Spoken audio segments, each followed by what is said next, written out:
Option number 8 दे रखा है, एक उद्योग में प्लास्टिक की 3 प्रकार की वस्तुएं मिलती है, रॉयल, ब्लू और येलो।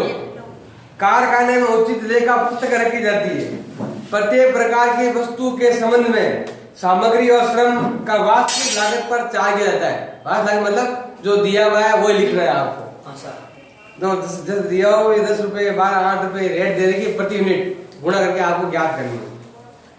और कारखाना उपयोग कितना है, श्रम लागत का 75% और कार्यालय उपयोग कितना है, कारखाना लागत का 10% है। अब आगे दे रखा है मटेरियल की रेट दे रखी तीनों की, लेबर की रेट भी तीनों की दे रखी है, सेल्स प्राइस भी पर यूनिट दे रखी है, number of finished article manufacture मतलब बनाए कितने हमने 1000 और देखो रॉयल के बनाए मैंने 1000 और बेचे कितने 950। इसका मतलब क्या हुआ 50 क्या है आपके क्लोजिंग स्टॉक। दूसरा है ब्लू बनाया कितना 1200 पीछे कितने रह गए आपके 1000 ये भी क्या गया आपके क्लोजिंग स्टॉक। फिर है आपके 1500 हमने बनाई येलो की और बेचे कितने में हमने 1200 में, तो पीछे क्या रह गया आपके क्लोजिंग स्टॉक कितना रह गया 300 का। सबसे पहले लिखेंगे हम मटेरियल। तो पहले 3 चीजें है, एक तो क्या है नाम बताओ, एक तो है रॉयल ब्लू येलो और ये क्या नाम येलो पहले ब्लू है, ये है एक तो ब्लू और एक है येलो। ये कितनी यूनिट है, तो ये तो है आपके 1000 यूनिट और ये दे रखी है आपके 1200 यूनिट और ये है आपके 1500 यूनिट। यह आ जाएगा आपके पर्टिकुलर। सबसे पहला है आपके मटेरियल। बताओ मटेरियल कितना दे रखा है 10 रुपए 12 रुपए 15 रुपए अलग अलग है। ए पर 10 रुपए 12 रुपए और 15 रुपए। सबसे पहले इसको गुणा करो, कितना आएगा आपके 10,000 रुपए। 12 से इंटू 12 14,400 और 15 से इंटू 15 225। सबका स्क्वायर करना है। सब क्या और कितने अंदर क्या करना है आपके लेबर कितना, लेबर कितना देगा है आपके 8 9 और 10 8 9 और 10 मतलब 1000 इंटू 8 8000। 12 से इंटू 9 108 ये 2 जीरो लग जाएंगे। फिर है 15 इंटू 10 15000 जोड़ लेंगे तो क्या आएगी आपके प्राइम कोस्ट कितना है 18000। यहाँ कितना है 24 और 1 25,200 ये हो गया 27,000 और 500। अब हम क्या ऐड करेंगे इसके अंदर फैक्ट्री ओवरहेड। बताओ फैक्ट्री ओवरहेड कितना है। फैक्ट्री ओवरहेड दे रखा है आपके श्रम लागत का 75% मतलब 75% ऑन किसका लेबर का, या कह सकते हो वेजेज का आपको 75% लेना है।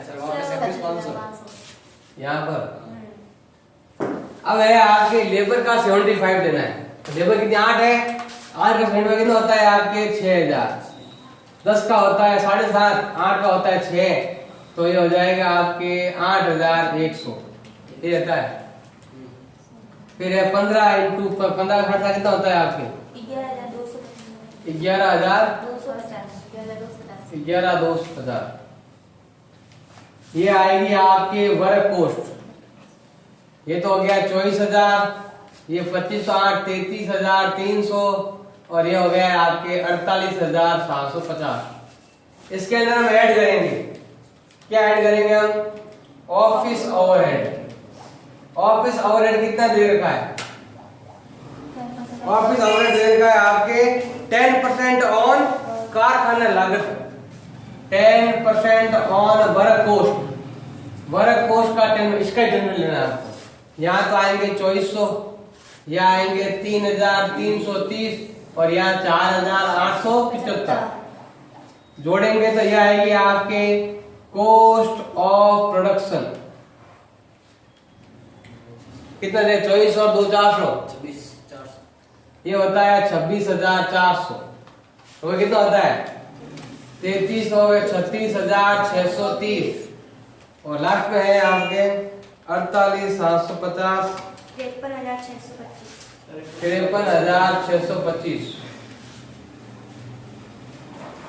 इसके अंदर हम ऐड करेंगे, ऐड मतलब ओपनिंग स्टॉक है ही नहीं, क्या लेस करेंगे, लेस करेंगे, क्या करेंगे, लेस क्लोजिंग स्टॉक, लेस करो क्लोजिंग स्टॉक। कितना है क्लोजिंग स्टॉक? क्लोजिंग स्टॉक दे रखा है आपके पहले की 50 यूनिट, दूसरे का 200 यूनिट, तीसरे का 300 यूनिट।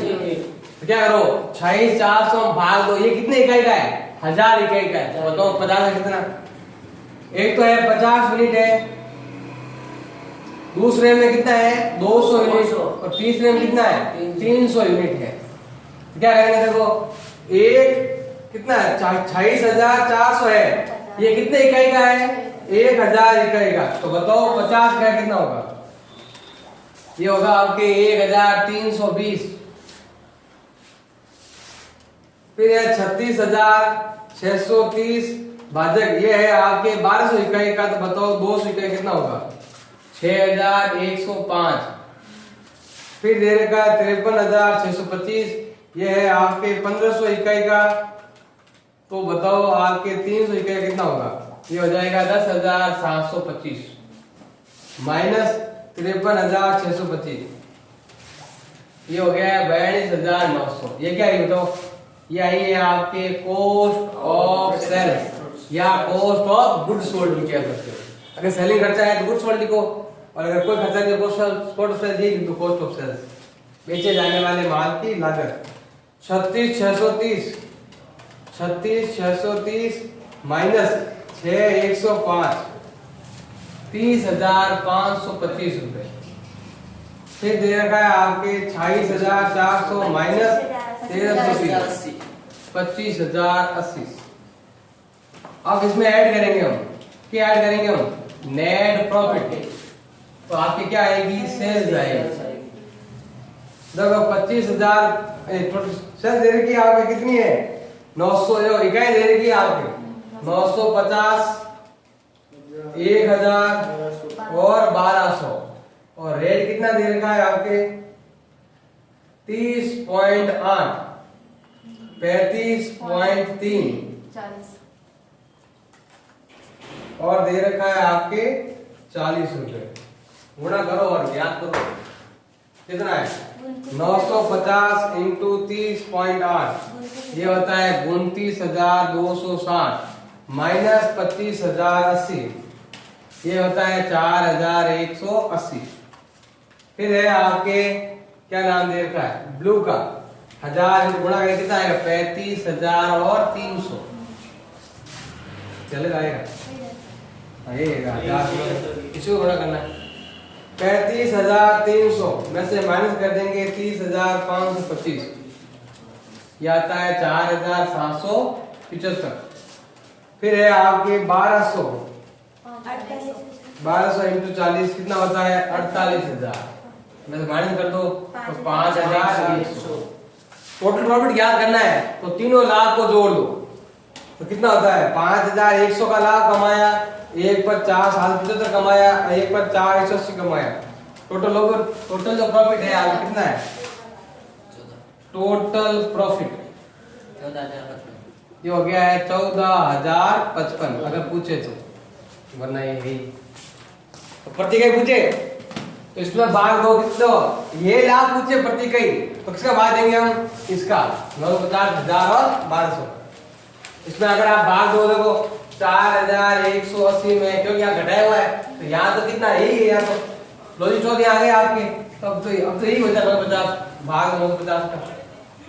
तो आपको प्रॉफिट पर टन ज्ञात हो जाएगा 4,180 भाजक 950 क्या जाएगा 4.4। ऐसे सबका ज्ञात कर सकते हैं, प्रॉफिट पर टन सबका ज्ञात कर सकते हैं।